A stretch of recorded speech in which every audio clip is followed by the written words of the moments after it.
दिनै आङो नैबे ससियेल मिडियानि गेजेरजों खेंफोरथि होनो हास्थायदों। मैया जोङो ससियेल मिडियायाव नुनो मोनदों जे जोंनि बमब्राबिल BCDCनि मासिगिरि आं श्री जयकुमार नार्जारी आंनि नामावहाय गोबां बदनाम खालामनाय आङो नुनो मोनदों।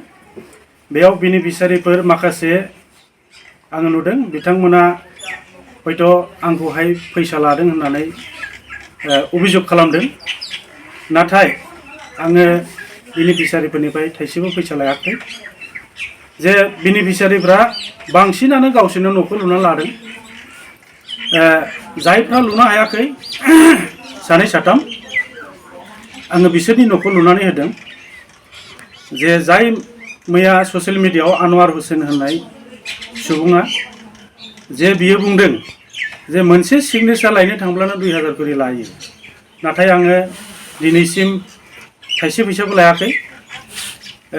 बिथाङा नंखाय बाथ्रा बुंदों। आङो गासैबो आंनि BCDCआव जा आङो खामानिफोर मावो हयथ' आङो इनकाम सार्टिफिकेट हरो, BCDC सार्टिफिकेट हरो आरो PMI न'नि गेजेरावबो आङो गोबां आंनि अफिसियेलि खामानि मावो। आं बेफोराव आं थाइसेबो थाखा लाया।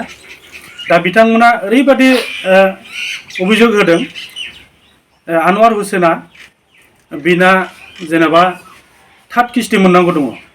बे थार्ड किस्तियावहाय जोंनि एस्टिमेटआव ओरैबादि लिरनाय दङ अफिसनि रुल मथे आंनाव एस्टिमेटआ दङ।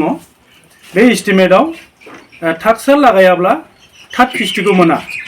दा बिथांमोना थाक्सा लाबायालाबानो थार्ड किस्ति लुबैदों। आङो गोबां जोंनि इन्जिनियार BDOजों रायलायदों। बिथांमोना बुंदों जे थार्ड किस्ति लागायागौ माने किस्तिखौ होनो मोना बा जोङो होआ। थाक्सा जेब्ला लागायगोन अब्ला जोङो जिअ'टेक खालामगोन, बिनिफ्राय थार्ड किस्तिखौ होगोन। दा बिथाङा बुंदों जे आं थाखा मोनैनि थाखाय बिनि न'खौ खेबाखै। नाथाय बियो जोंनि अफिसनि रुल नङा। अफिसनि रुला जाहैदों थाक्सा लागायनांगौ बिनिफ्राय थार्ड किस्ति होनांगौ। जोंनि अफिसनि रुला बे। दा बिथाङा थार्ड किस्ति मोननो थाखाय थाक्सा लागायग्रोनांगोन बिनिफ्राय मोनगोन। दा बिथाङा जे होनदों जे मोनसे सिगनेचार लायनो थांब्ला 2000 करि लायो। नाथाय गोबां बेनिफिसियारिफोर दङ। नोंथांमोना सोंनो हागोन आङो लादों नामा।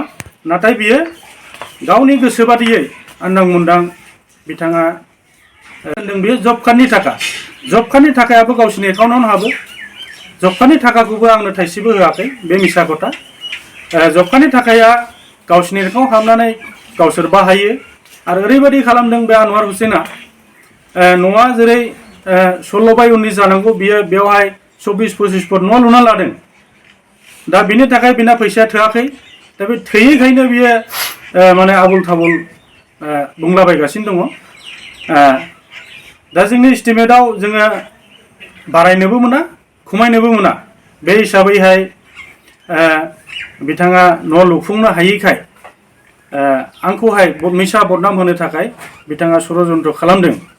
ओमफ्राय सानै महिला हिन्जाव जे जयमन बेवा आरो आबिरन बेवा बिथांमोना जे होनदों दा आंनि न'खौ प्लास्टार खालामना होआखै। जोंनि एस्टिमेटआव दायो PMIO न'नि न'आ प्लास्टार गैया। सिगांनि सरकारा प्लास्टार होदोंमोन। नाथाय दानि सरकारनि एस्टिमेटआव गासैबो मेटेरियल्सनि दामफ्रा बारायजोबनायखाय बेयाव प्लास्टार गैया। दा आं बिथांमोननि न'खौहाय 3 मास सिगांनो कमप्लिसन खालामनानै होजोब्बाय। दा बे 3 मासनि उनावसो दिनैहाय नैबे आनवार हुसेनानो षड़यन्त्र खालामनानै बिथांमोनखौ लेंनानै जे न'खौहाय मोजां बानायाखै होननानैहाय बिथांमोनखौ लेंनानै बायदि रोखोम बुद्धि होनानै बे मिडियायावहाय बिसोरो हगारना होदों। दा बिनि थाखायनो आं बुङो जों एस्टिमेट बादि मावदों। एस्टिमेटआव जा दङ जों बेखौनो मावगोन। आरो प्लास्टार होनांगौब्ला बिसोरो गावबा गावनि फैसाजों होनानै लानांगोन। जोंनाव जेरै प्लास्टार गैया जों बेबादिनो प्लास्टार गैयै बानायना होगोन। जेरै एस्टिमेटआव दं जों बेबादिनो खालामगोन। दा ओरैबायदि मोनसे जानानै दङ आं बेखौबो बुंनो हास्थायदों बे आनवार हुसेनजों बेकग्राउन्डआव सानैसो मानसि दङ। बिथांमोना ओरैबायदि माने चेयारमेनखौ सोलायनांगौ बिथाङा दाबि खालामदों। बे सानैसो मानसिया आं नाम बुंला, बे सानैसो मानसिया चेयारमेन दाबि खालामदों। दा बे दाबि खालामनायनि खेथ्रआव बिसोरो बिथांमोनखौ थुनानै होदों।